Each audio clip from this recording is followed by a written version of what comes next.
Hello welcome back. तो pointer to array को समझते हैं। बेसिकली जब भी हम कोई एरे डिक्लेयर करते हैं, फॉर एग्जांपल सबसे पहले हम उसका टाइप डिक्लेयर करते हैं, देन हम उसका नाम, फॉर एग्जांपल यहाँ पे हम अल्फ़ा नाम का एक एरे बना रहे हैं, देन सबस्क्रिप्ट में हम यहाँ पर उसका साइज़ देते हैं, देन हम उसे इनिशलाइज़ भी कर सकते हैं कुछ इस तरह से। ओके, तो ये हो गया हमारा array declaration with initialisation.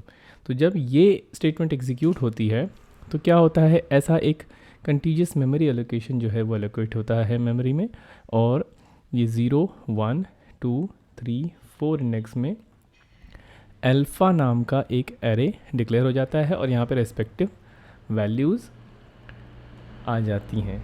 Okay, और इनके कुछ एड्रेस भी होते हैं हर एक लोकेशन के, फॉर एग्जांपल कुछ इस तरह से।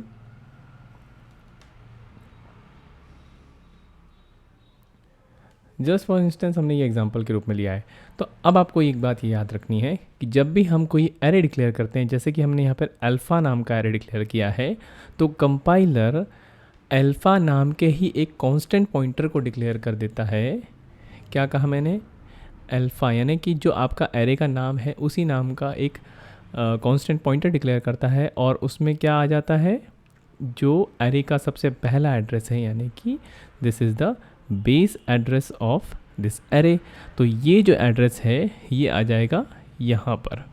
तो अल्फ़ा नाम का एक कांस्टेंट पॉइंटर जो है वो इसे पॉइंट कर रहा है।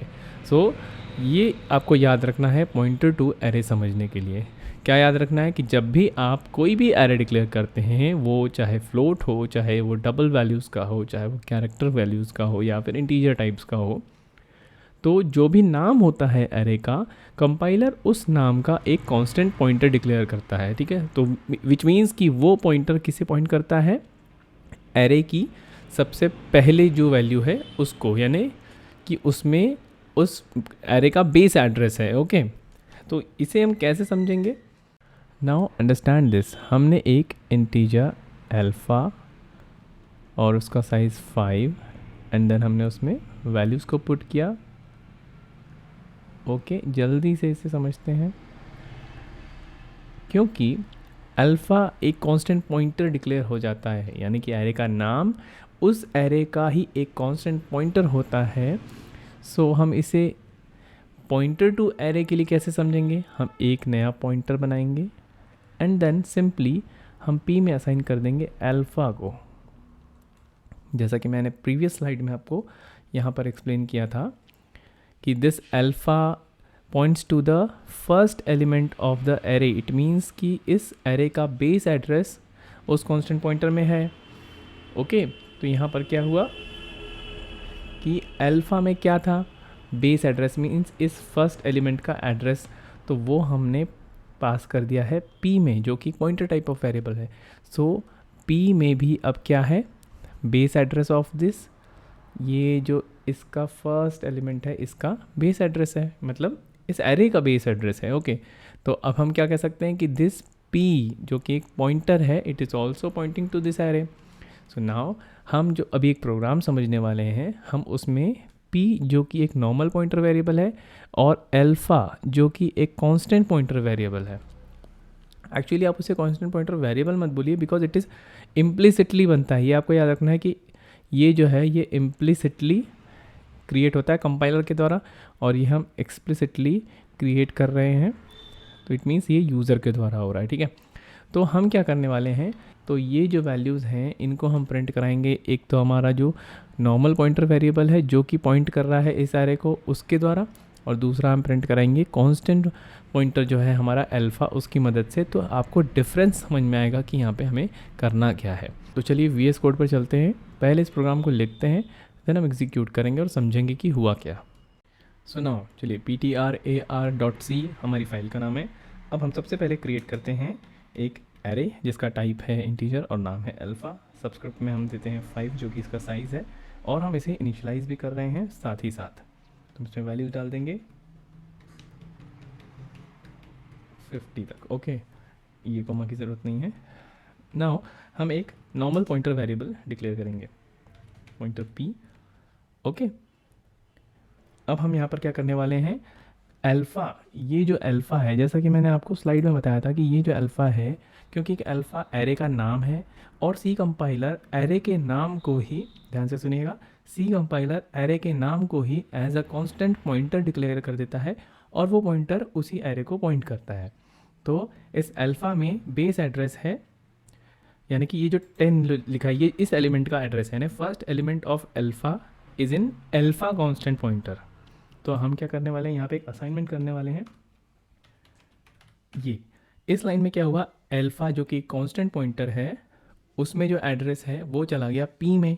तो इस लाइन से हमने क्या किया, we made P to point alpha, यानी अब हम क्या कर रहे हैं, पी जो है वो अल्फ़ा एरे को भी पॉइंट कर रहा है और अल्फ़ा जो कि कांस्टेंट पॉइंटर है वो तो पॉइंट कर ही रहा है।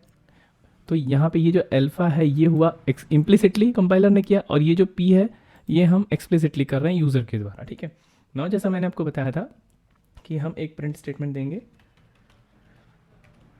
हम यहाँ लिखेंगे accessing alpha values using pointer variable. यानी एक बार तो हम क्या करने वाले हैं कि ये जो पॉइंटर वेरिएबल हमने बनाया है उसकी मदद से हम एरे की वैल्यू को एक्सेस करेंगे। तो हम क्या, यहाँ क्या करना पड़ेगा, हमें एक फॉर लूप चलाना पड़ेगा। ठीक है, तो फॉर लूप चलाने के लिए हमने ऊपर तो कोई भी वेरिएबल बनाया नहीं था, तो हम एक वेरिएबल यहाँ पे डिक्लेयर करते हैं आई, इसको इनिशियलाइज कर देते हैं 0 से। ये आई क्या करेगा, हमें हेल्प करेगा लूप में इटरेशन परफॉर्म करने के लिए। ठीक है, मतलब एज अ कंट्रोल वेरिएबल। अब आई को हम चलाएंगे लेस देन 5 तक। क्यों, क्योंकि 5 यहाँ पर एलिमेंट्स हैं और एरे का इंडेक्सिंग होता है 0 से शुरू। तो 5 अगर हम लिख रहे हैं तो 0 से 4 चलेगा। जैसे ही आई 5 पर पहुँचेगा तो ये लूप टर्मिनेट हो जाना चाहिए, उस हिसाब से हम कर रहे हैं। और आई को हम करेंगे इंक्रीमेंट। ठीक है, अब यहाँ पर हम प्रिंट करेंगे वैल्यूज़ प्रिंट एफ। अब यहाँ पर हम लिखते हैं वैल्यू बाई पॉइंटर %d। मैं आपको ये एक्सप्लेन करूँगा कि मैं यहाँ क्या लिख रहा हूँ, इक्वल्स %d। ओके, यहाँ पे कॉमा लगाएंगे। अभी कहाँ कहाँ से वैल्यूज़ आ रही हैं, सबसे पहली वैल्यू जो है आई और कॉमा। अब यहाँ पर ध्यान से देखिएगा, मैं यहाँ पर पॉइंटर p प्लस आई ये मैंने यहाँ पर लिखा हुआ है। इसका मतलब क्या होता है, थोड़ा समझते हैं। इसका मतलब क्या हो रहा है, ये देखिए ये वाला जो पार्ट है %d, इसमें आएगा इस आई का वैल्यू, और ये %d में आएगा इस पॉइंटर p प्लस आई का वैल्यू। क्योंकि हमें एरे एलिमेंट में 1 बाय 1 आगे बढ़ना है ना, एक एक एलिमेंट को प्रिंट करना है। तो पॉइंटर प्लस, अगर हम पॉइंटर को इंक्रीमेंट कर देते हैं तो वो स्केल फैक्टर के अकॉर्डिंग इंक्रीमेंट होगा, जो कि मैंने आपको प्रीवियस वीडियोज़ में बताया है ना। हमें यहाँ पे इंक्रीमेंट करना है 1 बाय 1, यानी पहले 0, फिर 1, फिर 2, फिर 3, फिर 4। तो हम यहाँ पर क्या कर रहे हैं, पॉइंटर p प्लस आई की करंट वैल्यू फर्स्ट इटरेशन में क्या होगी, 0। तो p plus I means p में जो भी वैल्यू होगी प्लस 0 तो वही वैल्यू होगी, मीन्स पॉइंटर p, यानी p जिसको पॉइंट कर रहा है सबसे पहले किसे पॉइंट कर रहा है, 10 को। ये स्टेटमेंट एग्जीक्यूट होने के बाद में आई प्लस प्लस हो जाएगा, मीन्स आई हो जाएगा 1।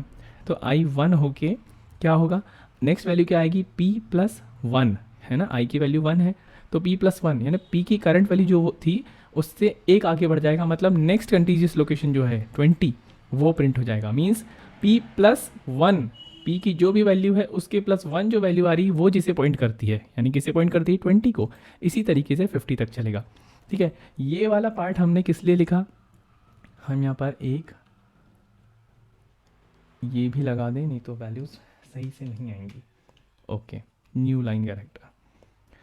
अब ये तो वैल्यूज़ आ रही हैं हमारी नॉर्मल पॉइंटर वेरिएबल p जो है उसकी मदद से।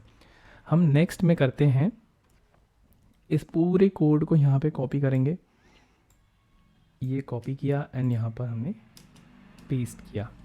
अब यहाँ पे accessing alpha values using pointer variable लिखा है, हम यहाँ पे लिखेंगे constant pointer variable. Constant pointer variable मतलब अल्फ़ा। तो हमें यहाँ पे क्या करना है, ये जो p लिखा है इसकी जगह पे हमें अल्फ़ा लिख देना है, सॉरी अल्फ़ा, ये हमने अल्फ़ा लिख दिया, मीन्स अल्फ़ा पॉइंटर की मदद से करेंगे, और यहाँ पे भी हम लिख देते हैं अल्फ़ा। तो मैं आपको यही बता रहा हूँ कि इसमें मैं आपको यहाँ पे पॉइंटर टू एरे एक्सप्लेन कर रहा हूँ कि हम एक पॉइंटर की मदद से एरे को कैसे एक्सेस करेंगे। दूसरा मैं यहाँ पर आपको ये बता रहा हूँ कि कांस्टेंट पॉइंटर भी एरे को एक्सेस करता है, और कांस्टेंट पॉइंटर का कॉन्सेप्ट आपको समझ में आ जाए कि एक्चुअली में वो है क्या। ठीक है, तो ये जो प्रोग्राम है ये हमारा ऑलमोस्ट तैयार हो चुका है। ठीक है, मैंने यहाँ पे कुछ भी चेंज नहीं किया दूसरे फॉर लूप में, क्योंकि हमारा एरे वही है, हम जो प्रिंट करा रहे हैं वो भी वही चीज़ है। बस बात यह है, फ़र्क यह है कि फर्स्ट वाले फॉर लूप में हम क्या कर रहे हैं, नॉर्मल पॉइंटर वेरिएबल से हम उस एरे की वैल्यूज़ को प्रिंट करा रहे हैं। दूसरे वाले फॉर लूप में हम जो कांस्टेंट पॉइंटर मैंने आपको बताया था उसकी मदद से हम एरे की वैल्यू को प्रिंट करा रहे हैं। ठीक है, इसको हम सेव करते हैं, एक नया टर्मिनल लेते हैं और हम इसे एग्जीक्यूट करते हैं। ठीक है, GCC, ये हो गया कंपाइल। अब हम इसे, ये हो गया कंपाइल, अब हम इसे एग्जीक्यूट करते हैं। तो सी वही वैल्यूज़ आई, देखिए वैल्यू बाई P0। तो अब इसे कैसे पढ़ेंगे, पॉइंटर, जैसे मतलब पॉइंटर जिस लोकेशन को पॉइंट कर रहा है एट दैट टाइम, 0 वाला, तो ये वही वैल्यूज़ आई। इसे थोड़ा ऊपर करते हैं। ओके, फर्स्ट पार्ट में देखिए एक्सेसिंग अल्फ़ा वैल्यूज़, यानी एक्सेसिंग अल्फ़ा एरे की वैल्यूज़ को हम एक्सेस कर रहे हैं पॉइंटर वेरिएबल की मदद से। ठीक है, ये देखिए पॉइंटर वेरिएबल की मदद से हमने किया था फर्स्ट लूप में, तो पॉइंटर की मदद से भी हमने वही चीज़ प्रिंट की है। दूसरे में हमने accessing alpha values using constant pointer variable, तो भी हमारे पास वही वैल्यूज़ आई हैं, है ना। तो ये आपको इसमें दो चीज़ समझ में आई होंगी कि पॉइंटर टू एरे क्या है। दूसरा, जब हम कोई एरे डिक्लेयर करते हैं तो कंपाइलर इम्प्लिसिटली एरे के नाम को ही उस एरे का as a constant pointer declare कर देता है। इस लाइन का मतलब ये है कि एरे का बेस एड्रेस जो होगा, यानी कि फर्स्ट एलिमेंट का जो एड्रेस होगा, वो उस कांस्टेंट एरे में आ जाता है। और फिर हमने क्या किया, उस कांस्टेंट पॉइंटर की वैल्यू को हमने नॉर्मल पॉइंटर में ऐड कर दिया, असाइन कर दिया, और फिर हमने उन दोनों ही पॉइंटर्स की मदद से वैल्यूज़ को एक्सेस करके देखा। इससे हमें पॉइंटर टू एरे की वर्किंग समझ में आई। आई होप आपको पॉइंटर टू एरे समझ में आया होगा।